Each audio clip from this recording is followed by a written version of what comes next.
Hello friends, అందరూ ఎలా ఉన్నారండి? వెల్కమ్ టు చాణక్యాస్ నీతి. జీవితంలో ఈ విషయాలని బాగా గుర్తుపెట్టుకోండి. ఏంటి అంటే, మోసం చేసిన వాళ్ళు ఏం బాగుపడతారు అని అనుకుంటారు. కానీ దాదాపు బాగుపడిన వాళ్ళందరూ కూడా మోసం చేసిన వాళ్ళే.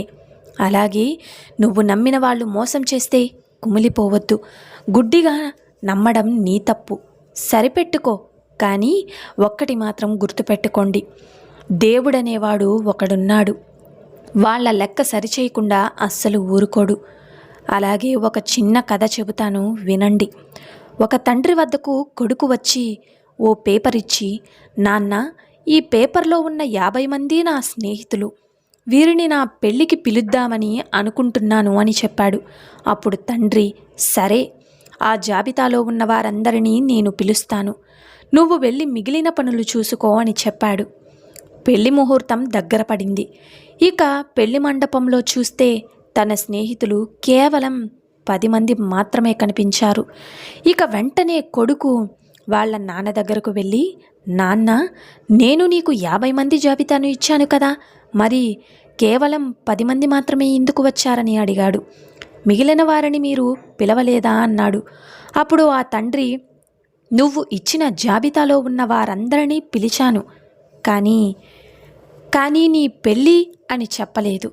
నా కొడుకు ఒక పెద్ద సమస్యలో ఇరుక్కున్నాడు, దయచేసి ఎవరైనా అతనికి సహాయం చెయ్యాలి అనుకుంటే ఈ సమయానికి ఇక్కడికి వచ్చి సహాయం చెయ్యండి అని చెప్పాను.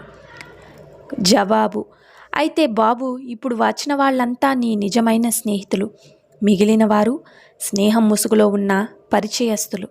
పరిచయం ఉన్న ప్రతి ఒక్కరికి స్నేహితులుగా భావించకు అని కొడుకు కళ్ళు తెరిపించాడు ఆ తండ్రి. నిజమే కదండి. దీనివల్ల మీకొక మంచి సూక్తి అర్థమైందని అనుకుంటున్నాను. అర్థమైంది కదా? ఈ కథలాగానే మన జీవితంలో కూడా ఎందరో స్నేహితులు పరిచయం అవుతారు, కానీ అందులో కొందరు మాత్రమే మీ మంచిని కోరుకుంటారు. వాళ్ళే నీ నిజమైన స్నేహితులు. ఇక అలాంటి వారిని జీవితంలో ఎప్పుడూ కూడా వదిలిపెట్టొద్దు. ఒకప్పుడు మనం సంపాదిస్తున్నాము అంటే మన ఇరుగు పొరుగు వాళ్ళు కులుకును అలాగే కుళ్ళుకునే ఉంటారు. ఇప్పుడు రక్తం పంచుకుని పుట్టిన వారే ఓర్చుకోలేకపోతున్నారు, కుళ్ళుకుంటున్నారు. కోలుకోలేని పరిస్థితి వచ్చేదాకా తెలియదు ఎవరు మనవాళ్ళో ఎవరు బయట వాళ్ళో అని. నిజమే కదండి.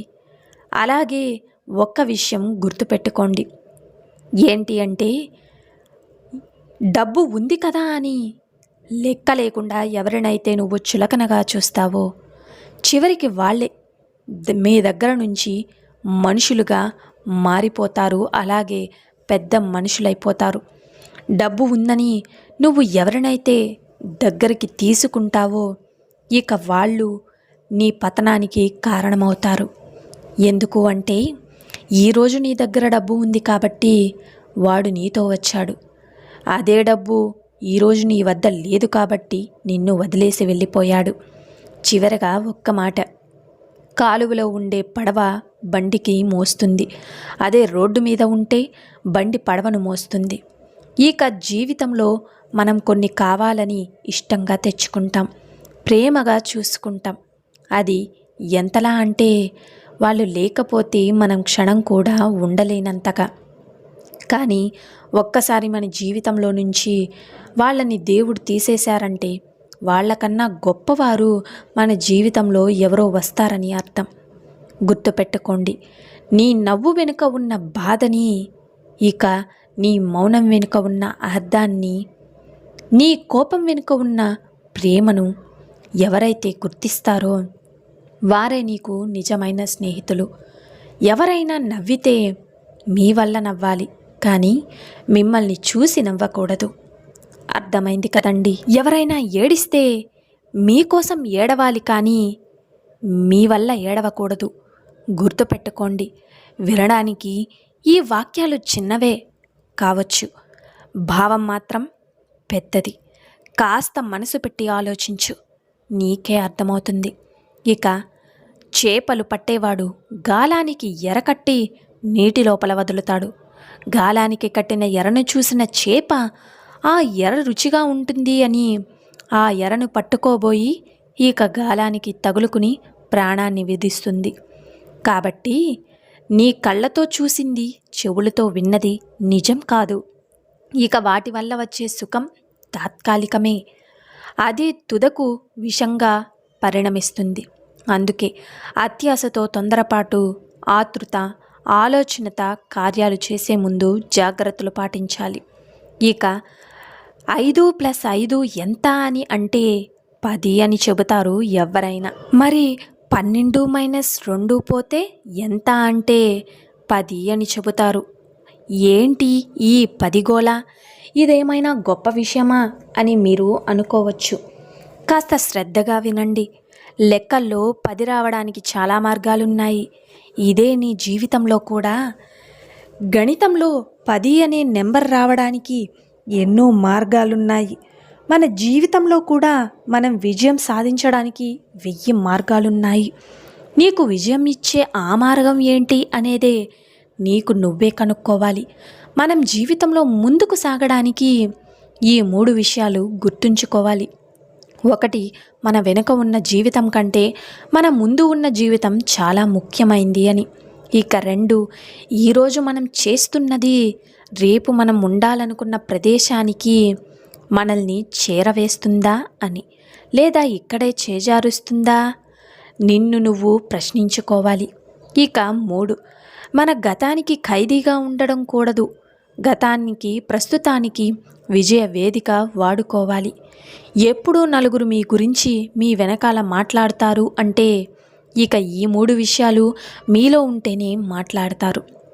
అర్థమైంది కదండి. ఇక 1, మీ స్థాయిని వారు చేరుకోలేనప్పుడు మీ గురించి మాట్లాడతారు. 2, మీ దగ్గర ఉన్నది వాళ్ళ దగ్గర లేనప్పుడు మీ గురించే మాట్లాడతారు. ఇక 3, మీ జీవన శైలి వారికి నచ్చనప్పుడు మీ గురించి మాట్లాడతారు. నిజమే కదా. అలాగే గుణంలో, జ్ఞానంలో ఉన్నత స్థితిలో ఉన్న మిమ్మల్ని ఉచ్చ స్థితికి లాగుతున్నారంటే వాళ్ళు ముందుగానే నీచ స్థితిలో ఉన్నారని అర్థం. చెప్పులు ఎవరో ఒకరు కొనన అద్దాల షాప్లో ఏసీ రూమ్లో అయితే ఉంటాయి. అలాగే ఎవరో ఒకరు కొన్న తర్వాత వాటి బ్రతుకు ఎప్పుడూ కూడా ఇంటి బయటనే ఉండిపోతాయి. కొనకముందు అద్దాల షాపు, అలాగే కొన్న తర్వాత ఇంటి బయట చెప్పుల స్టాండ్లో. నీ బ్రతుకు కూడా అంతే. నువ్వు నీలాగే బ్రతికినన్ని రోజులు మాత్రం నువ్వు రాజువే. ప్రేమ, దోమ అని ఎవరో ఒకరికి బానిసగా మారిన తర్వాత నీ స్థానం వారి గుండెల్లో ఉంటుంది అని అనుకుంటావు. కానీ వాళ్ళ చెప్పు చేతల్లో ఉంటుందన్న సంగతి మర్చిపోకు. బ్రతికేస్తున్నావు. అమ్మా నాన్నలు ఉన్నంత వరకు జీవితం చాలా సాఫీగా సాగిపోతుంది. అమ్మ లేకపోతే బాధ తెలుస్తుంది, నాన్న లేకపోతే బాధ్యత తెలుస్తుంది.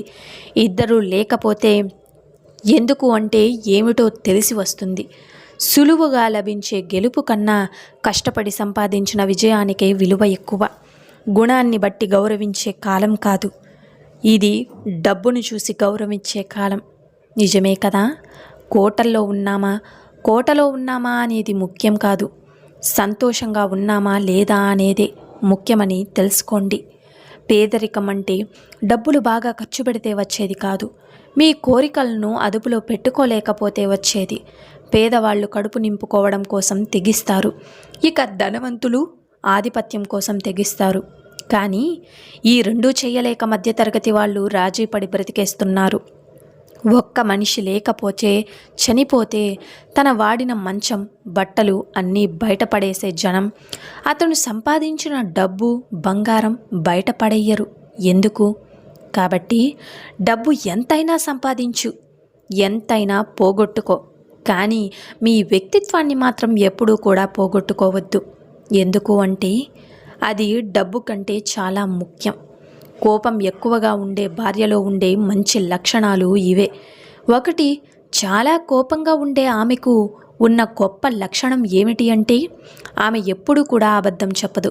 ఇక 2, భర్తను ఎంతో ప్రేమిస్తుంది. ఇక 3, తన మనసు చంచలంగా ఉన్నా సరే ఎప్పుడూ ఎవరిని ద్వేషించదు. ఇక 4, తన భర్తను మోసం చెయ్యాలన్న ఆలోచనే చెయ్యదు. ఇక ఆ ఆలోచనే ఆమెకు ఉండదు.